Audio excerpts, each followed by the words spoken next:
इस देश की आदत, हम जो बचपन से किताबें पढ़ते थे उसमें एक नारा सुना था कि तुम मुझे खून दो मैं तुम्हें आजादी दूंगा।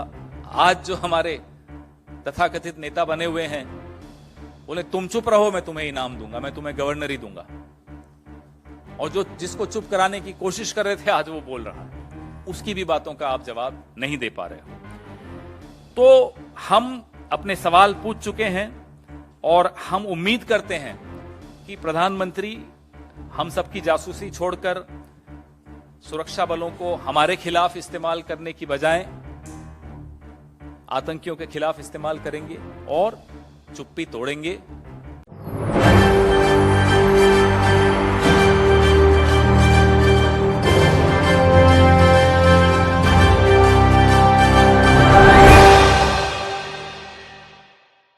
पुलवामा हमले के बाद पुंछ हमला होता है जिसमें 5 जवान शहीद हो जाते हैं, जिसके बाद फिर से सवाल खड़े किए जाते हैं कि आखिरकार सरकार क्या कर रही है। यहाँ पर लापरवाही देखी जाती है और हमारे जवान जो सीमा पर तैनात रहते हैं और हमारी सुरक्षा के लिए देखे जाते हैं, उनकी ही जान खतरे में आ जाती है और वो शहीद हो जाते हैं। यहाँ पर आप देखेंगे कि सत्यपाल मलिक ने पुलवामा हमले को लेकर कई खुलासे किए थे।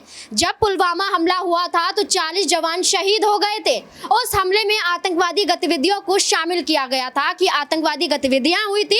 उसके बाद यहां पर ये हमले के तहत 40 जवान शहीद हो जाते हैं। लेकिन सवाल खड़े किए गए थे कि आखिरकार यहां पर सरकार क्या कुछ करती नजर आ रही थी। सरकार अगर यहां पर हमारे जवानों को विमान की सुरक्षा मुहैया करा देती तो वो सड़क के रास्ते से ना जाते, वो विमान के जरिए जाते और ऐसी घटना ना होती और यहां पर आतंकवादी घुसपैठ ना कर पाते। यहां पर जांच एजेंसियों पर भी सवाल खड़े किए जाते हैं। अजीत डोभाल पर भी सवाल खड़े किए गए थे कि आखिरकार जांच क्यों नहीं की गई।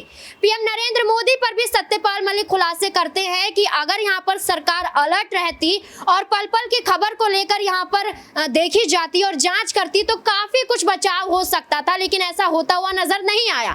फिर से यहां पर आप देखेंगे कि 21 अप्रैल को पुंछ में यहां पर फिर से एक हमला होता है, उसमें आतंकवादी गतिविधियां होती हैं। सैनिक के एक ट्रक जा रहा होता है, उसमें ग्रेनेड फेंक दिया जाता है जिससे आग लग जाती है और वहां पर धमाके के तहत 5 जवान शहीद हो जाते हैं, जिसकी जांच अभी तक होती हुई नजर नहीं आ रही है। इन तमाम मुद्दों को लेकर पवन खेड़ा खुलासा करते हुए नजर आ रहे हैं कि आखिरकार सरकार ऐसा कब तक करती रहेगी, कब तक यहां पर लापरवाहियों को बरतती रहेगी। क्या कुछ कह रहे हैं पवन खेड़ा, देखिए इस रिपोर्ट में। आज 7 दिन हो गए हैं प्रधानमंत्री मोदी जी, उनका कोई मंत्री, भले वो रक्षा मंत्री हो, विदेश मंत्री हो, गृह मंत्री हो, कोई भी पिछले 7 दिन पुंछ आतंकी हमले पर एक शब्द इनमें से किसी के मुंह से नहीं निकला। यह खामोशी बहुत कुछ बताती है। यह खामोशी बताती है कि इस सरकार की प्राथमिकताएं क्या हैं। यह खामोशी यह भी बताती है कि पिछले 8-9 साल से बार बार हमें और आपको ये बोला जाता है कि आतंकी हमले नहीं होते अब मोदी जी के आने के बाद। दरअसल सच्चाई ये है कि आतंकी हमले न केवल हो रहे हैं, हमारे सैन्य ठिकानों पर हो रहे हैं, हमारे जवानों पर हो रहे हैं।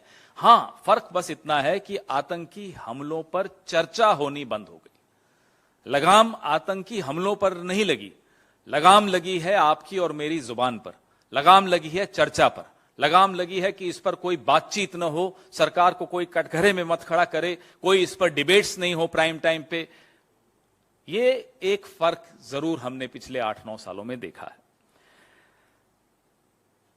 हवलदार मनदीप सिंह, लांस नायक कुलवंत सिंह, लांस नायक देबाशीष, सिपाही हरकिशन सिंह, सिपाही सेवक सिंह, इन सब का बलिदान 7 दिन पहले भाटा धुरियान जंगल क्षेत्र जो जम्मू कश्मीर के पुंछ जिले में पड़ता है, वहां आतंकियों ने घात लगाकर हमला बोला और जो बुलेट्स इस्तेमाल की गई वो बुलेट्स ऐसी हैं जो स्टील की बनी हुई हैं और वो ट्रक की बॉडी पर एकदम उसको भेद देती है, उसके अंदर चली जाती हैं। कल जैश ए मोहम्मद के प्रतिबंधित आतंकवादी समूह पीपल्स एंटी फासिस्ट फ्रंट ने सेना के ट्रक पर जो हमला हुआ उसकी बॉडी कैमरा द्वारा जो शूटिंग की गई थी, वो तस्वीर सोशल मीडिया पर कल जारी की गई।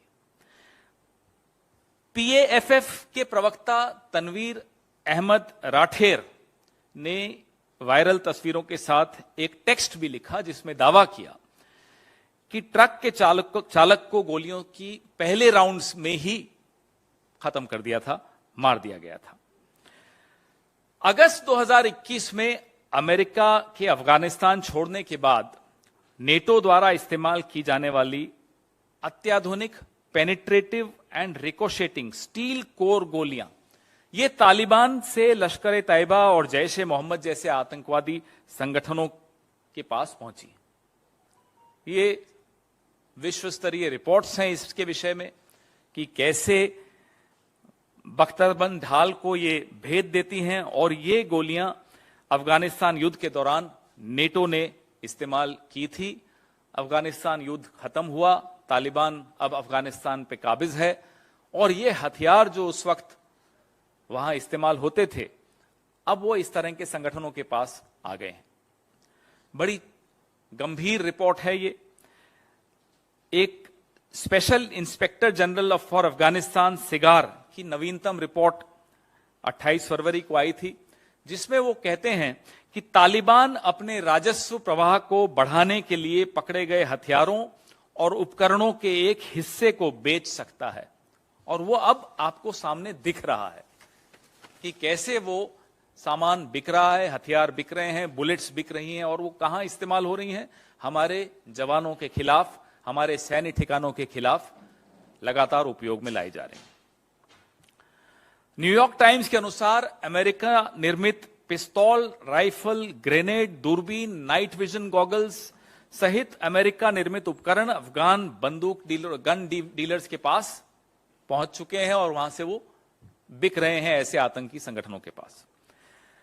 अब इसमें हमें इस बात का बड़ा ध्यान रखना है कि जो हमारी पिछली विदेश नीतियां थी उसमें जो रुख था तालिबान के प्रति, वो रुख मोदी सरकार ने बदला है, और तालिबान के साथ ना केवल बातचीत शुरू की है, 2023 के बजट में अफगानिस्तान के लिए 200 करोड़ रुपए की सहायता की भी घोषणा की है।